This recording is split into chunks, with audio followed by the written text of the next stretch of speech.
Selamat pagi Abang dan Mbak semua. Kembali lagi di konten podcast Iluni FHUI, yaitu FHUI Talks, bersama saya, Syara Ritma, FHUI Angkatan 2015.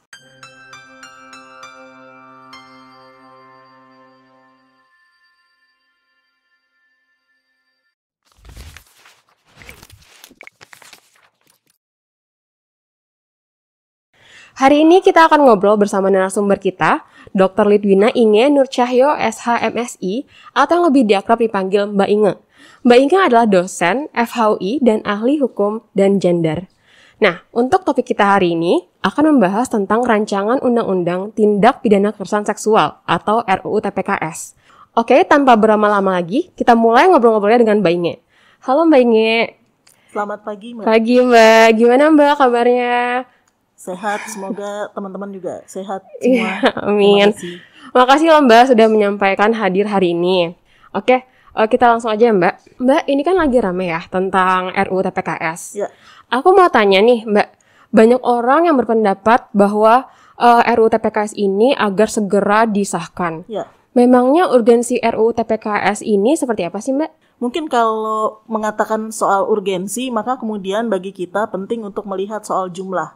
Seperti misalnya beberapa dari sejak tahun 2015 ya, beberapa kawan baik akademisi maupun jejaring jurnalis itu kemudian sudah membuat penelitian-penelitian terkait dengan jumlah kekerasan seksual di dalam masyarakat, baik di masyarakat secara umum maupun di kampus ya, karena kebetulan yang memang lebih banyak saya dampingi adalah di kampus. Intensitasnya wow banget gitu, baik dari segi kuantitas maupun dari segi kualitas. Sebut saja misalnya salah satu penelitian itu menyatakan bahwa temuannya nih 76% dari responden yang menjawab penelitian itu dari 74 universitas di Indonesia itu menyatakan bahwa para responden ini menyatakan bahwa mereka itu sudah pernah mengalami atau mengetahui ada kekerasan seksual di kampus. Itu baru kampus loh ya.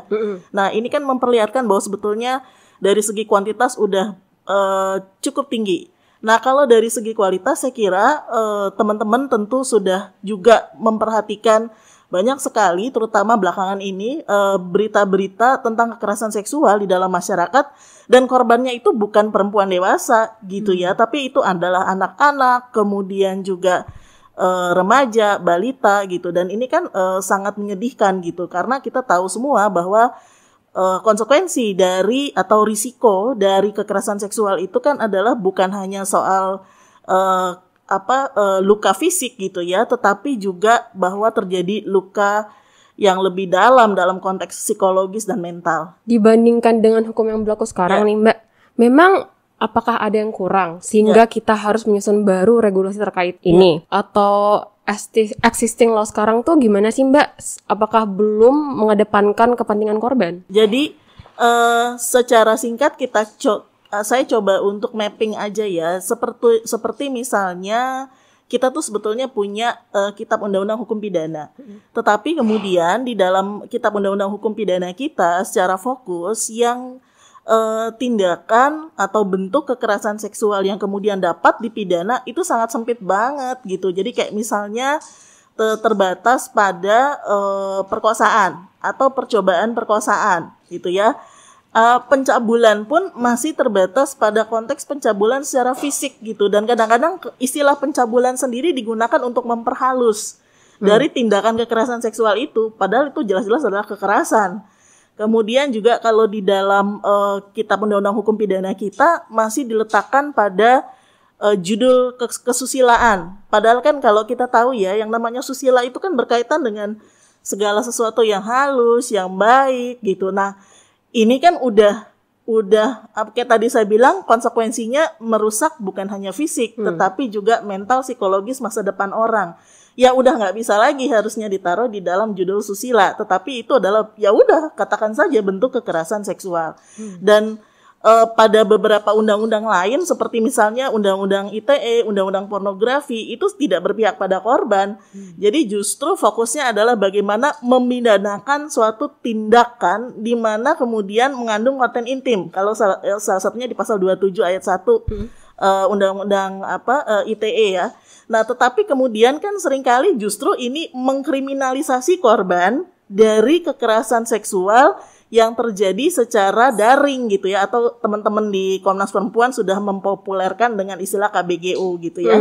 Nah, ini kan kasihan sekali, masa udah jadi korban masih terus kemudian dikriminalisasi. Demikian, Mbak. Jadi kalau menurut saya di sini memang undang-undang kita masih belum sepenuhnya mengakomodir satu bentuk-bentuk kekerasan seksual itu sendiri yang sekarang lebih berkembang ya. Terus kemudian yang kedua soal bagaimana kemudian melindungi hak-hak korban gitu. Oh gitu ya Mbak. Berarti undang-undang yang lama itu belum mencakup definisi kekerasan seksual secara general, maksudnya secara lebih spesifik. Secara lebih luas. Dan belum melindungi korban gitu. Belum banget. Jadi berarti kita memang butuh ya untuk mengesahkan ini segera gitu. Karena existing law sekarang tidak cukup dalam mengatur substansi pelindungan korban. Betul sekali. Nah, pertanyaannya apa aja sih Mbak poin-poin penting yang diatur dalam RUU TPKS sehingga bisa memberikan pelindungan terhadap kepentingan korban? Oke. Pertama sebetulnya kalau di dalam RUU TPKS, tapi kan ini kan mungkin ini kritik saya juga ya untuk mohon maaf untuk pemerintah gitu, bahwa draft yang kemudian berkembang itu tidak semuanya kemudian di-share secara kontinu gitu kepada kita masyarakat gitu. Padahal terus kemudian itu kan penting bagi kita untuk misalnya memberikan masukan. Nah, tetapi ada beberapa poin yang sebetulnya harusnya ada. Pertama, bahwa undang-undang ini rancangan undang-undang ini fokusnya tidak hanya kepada bagaimana membidanakan satu tindakan, tetapi kemudian bagaimana kemudian korban itu tadi saya sudah bilang bahwa konsekuensinya kan dia mengalami kerugian secara psikologis, secara fisik, secara ekonomi juga. Nah, bagaimana kemudian korban bisa pulih kembali gitu. Nah, yang kedua itu lebih terkait kepada pemberian bentuk sanksi. Karena kan kalau memang dia kalau memang tindakannya itu mau dilihat secara luas, termasuk di dalamnya misalnya verbal, terus daring. Nah, itu pemberian sanksinya juga kemudian harus mengakomodir itu. Jadi jangan hanya kemudian sanksinya masih terbatas seperti di KUHP. Jadi di penjara gitu misalnya ya, masuk ke dalam istilahnya masuk ke dalam satu lembaga pembinaan dan sebagainya. Tetapi memang dalam hal ini perlu dipertimbangkan juga bahwa ada sanksi edukasi untuk si pelaku, misalnya seperti itu. Nah, yang berikutnya juga persoalan bagaimana kemudian korban memberi kesaksian. Nah, yang selama ini kan seringkali korban itu khawatir untuk speak up karena persoalan nanti diintimidasi pelaku gitu ya. Nah, jadi ini harus diberi ruang bagi korban juga di dalam undang-undang tersebut untuk memberikan kesaksian dengan cara yang lebih melindungi diri korban, atau paling tidak bukan cuma korban tapi ada pendamping korban. Pendamping korban kan seringkali juga mengalami intimidasi juga gitu seperti itu. Nah, yang terakhir itu sebetulnya ke persoalan bagaimana kemudian untuk kasus-kasus yang sangat top ya, sangat kuat pelakunya itu ternyata misalnya punya pengaruh yang sangat kuat, atau misalnya kasus-kasus yang memerlukan pemberatan. Nah, itu yang harus kemudian juga dipertimbangkan masuk di dalam undang-undang tersebut. Oh, satu lagi sih soal ini pemaksaan aborsi. Nah, sekarang nih di draft yang baru kan cuma ditulisnya aborsi aja. Nah, itu habislah itu semua perempuan yang kemudian dia misalnya mengalami perkosaan dan terus kemudian harus dia nggak siap secara mental gitu ya. Itu bisa akan dikriminalisasi. Nah, ini jadi titik penting kenapa? Karena yang dimaksud itu justru jangan sampai terjadi pemaksaan aborsi. Kan itu dua hal yang berbeda gitu. Dari pengertian aborsi sendiri. Nah, terkait yang pelindungan korban, ketika korban diperiksa itu kan Mbak, dia tuh pasti akan diinterogasi berulang-ulang, di mana dia harus mengungkapkan pengalaman dia yang tidak mengenakan itu di hadapan orang-orang. Dan bahkan kadang di hadapan pengadilan, korban maupun pendampingnya itu kan dia tidak mendapatkan, kadang adalah penegak hukum yang omongannya itu tidak baik terhadap korban gitu. Nah, di RUU TPKS ini itu gimana Mbak diaturnya? Jadi sebetulnya kalau untuk proses atau mekanisme pemeriksaan di dalam RUU TPKS sendiri sebetulnya memang diatur bahwa korban ini dia harus mendapatkan harus ada pendampingan ketika pemeriksaan. Boleh kemudian juga ini draft yang tahun lalu ya. Saya nggak tahu apakah kemudian yang di draft yang terakhir nih juga jangan-jangan di take out gitu kan.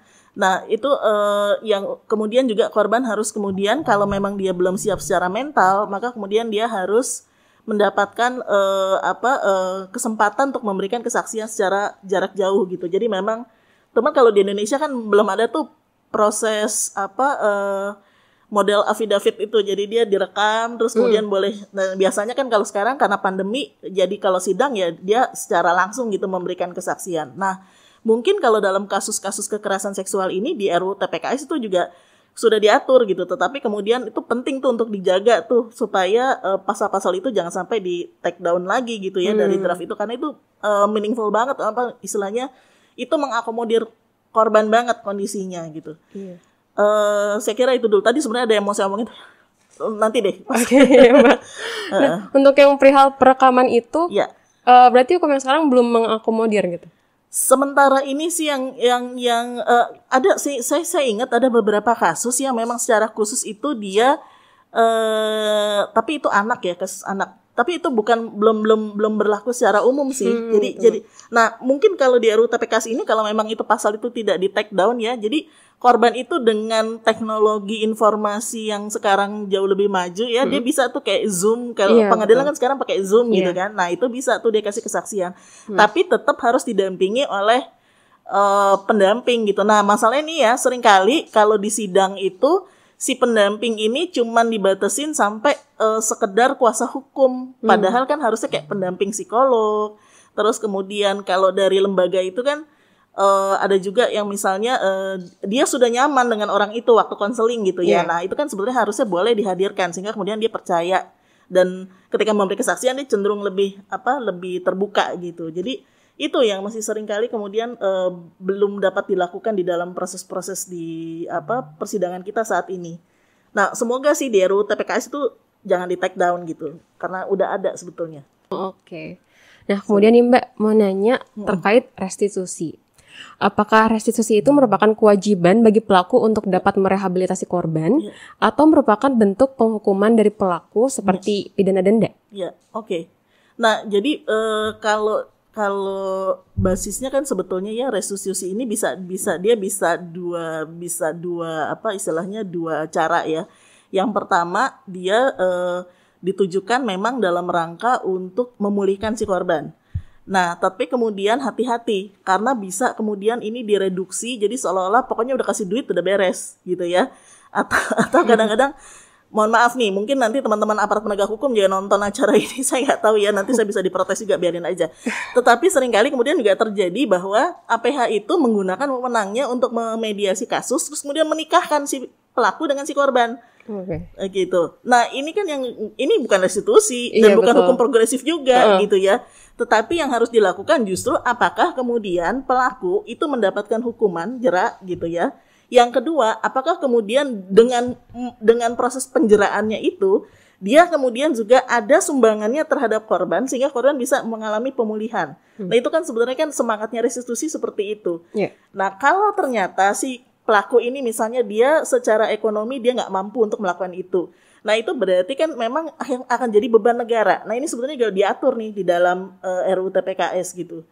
Di kira-kira begitu, Mbak. Nah, yang sebenarnya juga dikejar di dalam rancangan peraturan terkait dengan penghapusan kekerasan seksual bukan hanya di RUU TPKS ya, tapi di Permendikbud nomor 30 tahun 2021 yang diprotes-protes itu juga, itu sebenarnya diatur gini. Jadi pelaku itu dia bahkan kalau dalam kasus-kasus tertentu dia harus melakukan konseling untuk dirinya sendiri. Tetapi beban pembiayaannya bagi dia karena kenapa? Itu bagian dari proses penjeraan. Gitu. Tapi Mbak, untuk perkara kekerasan seksual, contohnya salah satu kasus yang terjadi di Bandung, yaitu kasusnya Heri Wirawan, yang mana akhirnya restitusi itu diwajibkan kepada KPPA atau Kementerian Pemberdayaan Perempuan dan Perlindungan Anak. Apakah ini seperti memindahkan tanggung jawab pelaku kepada negara, Mbak? Oke. Nah, sebenarnya begini sih, restitusi ini kan sebetulnya bisa, tadi saya bilang, dilakukan dengan dua cara. Yang pertama, ini memang korban yang kemudian dia dalam proses penjeraannya, dia juga menyatakan bertanggung jawab. Nah, bertanggung jawab ini tapi jangan dipelintir ya, kemudian menjadi bertanggung jawab menikahi gitu. Itu sih bukan restitusi, itu justru membuat korban menjadi trauma berkali-kali gitu ya. Nah, tetapi kemudian kalau ternyata si pelaku ini memang secara ekonomi dia tidak memiliki kemampuan gitu untuk memberikan pemulihan. Nah, sehingga kemudian memang tanggung jawabnya akhirnya ada di negara. Jadi ini sebenarnya kalau saya bilang sih bukan mengalihkan, tapi ini seperti negara kan bagaimanapun juga di dalam Undang-Undang Dasar kan dia punya tanggung jawab untuk melindungi warganya kan. Nah, ini bagian dari tanggung jawab negara sebetulnya. Harusnya udah dilakukan dari dulu-dulu dalam kasus-kasus begini gitu. Oh ya, oke, baik, Mbak.